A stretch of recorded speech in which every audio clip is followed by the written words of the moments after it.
Hello friends, welcome to பிளி cinemas. இன்னைக்கு நம்ம தமிழ் டப்பிங்ல ரிலீஸ் ஆயிருக்க செரீனா அண்ட் தி ராட்ஸ் படம் எப்படி இருக்குன்னு பார்க்க போறோம். வாங்க வீடியோக்குள்ள போகலாம். இந்த படம் பாத்தீங்கன்னா 2012 வருஷம் ரிலீஸ் ஆன ஒரு சைஃபை ஆக்ஷன் டிராமா. இதோட ரன் டைம் பாத்தீங்கன்னா 1 hour 37 minutes இருக்கு. இந்த படத்தை கெவின் ஜேம்ஸ் டைரக்ஷன் பண்ணிருக்காங்க. இதுல எவாலினா மேரி, ஜொனாதன் தாமஸ் மற்றும் பலர் நடிச்சிருக்காங்க. இப்போ இந்த படம் எப்படி இருக்கு பார்க்கலாமா வேணாமா, யாரெல்லாம் பார்க்கலாம் அப்படின்றத இந்த வீடியோல தெளிவா பார்க்கலாம். நம்ம ஹீரோயின் பாத்தீங்கன்னா ஒரு ட்ரைன்டு கில்லரா இருக்காங்க. அவங்கள ஒரு அண்டர்கிரவுண்ட் டீம் ஹையர் பண்றாங்க. எதுக்குன்னு பாத்தீங்கன்னா ஒரு மிகப்பெரிய அசாசினை கொல்றதுக்காக ஒரு கன்மேனை அசைன் பண்ணிருப்பாங்க. அவர் எப்படியா ஸ்டாப் பண்ணும் அப்படின்றதுக்காக நம்ம ஹீரோயினா ஹையர் பண்ணிருப்பாங்க. அதுக்கப்புறம் இந்த படத்துல என்னென்ன சுவாரஸ்யமான சம்பவம் நடக்குது, கடைசியில என்னதான் ஆச்சு அப்படின்றது தான் இந்த படத்தோட முழு கதையே. இப்போ இந்த படத்தோட பாசிட்டிவ் நெகட்டிவ் பத்தி பார்க்கலாம். பாசிட்டிவ், தமிழ் டப்பிங் ரொம்ப நீட்டா லிப்சிங் கூட பண்ணி கொடுத்திருக்காங்க. ஸ்டோரி பிளாட் பொறுத்தளவு பாத்தீங்கன்னா ஒரு யூசுவலான ஸ்டோரி பிளாட் தான். இதே மாதிரி நம்ம பல படங்கள் பார்த்தாச்சு. பெர்ஃபார்மன்ஸ் வைஸ் பார்க்கும்போது நம்ம ஹீரோயின் ஒரு அல்டிமேட்டான பெர்ஃபார்மன்ஸே கொடுத்திருக்காங்க. சூப்பராகவே பண்ணிருக்காங்க. இந்த படம் டெக்னிக்கல் ஆஸ்பெக்ட்லயும் படம் நல்லாவே இருக்கு. சினிமாட்டோகிராஃபி நல்லாவே பண்ணி கொடுத்திருக்காங்க. சவுண்ட் எஃபெக்ட்ஸ் பிஜிஎம் நல்லாவே இருக்கு. அதே மாதிரி படத்துல இன்னொரு மிகப்பெரிய பாசிட்டிவ் பாத்தீங்கன்னா ஆக்ஷன் சீக்வன்ஸ் தான். படத்துல ஆக்ஷன் சீக்வன்ஸ்ல ஓரளவு நல்லாவே பண்ணி கொடுத்திருக்காங்க. இந்த படத்தோட நெகட்டிவ் பத்தி பாத்தீங்கன்னா ஸ்கிரீன் பிளே தான். படத்துல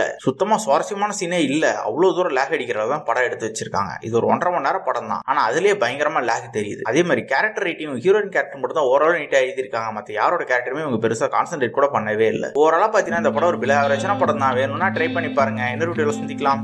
தேங்க்யூ.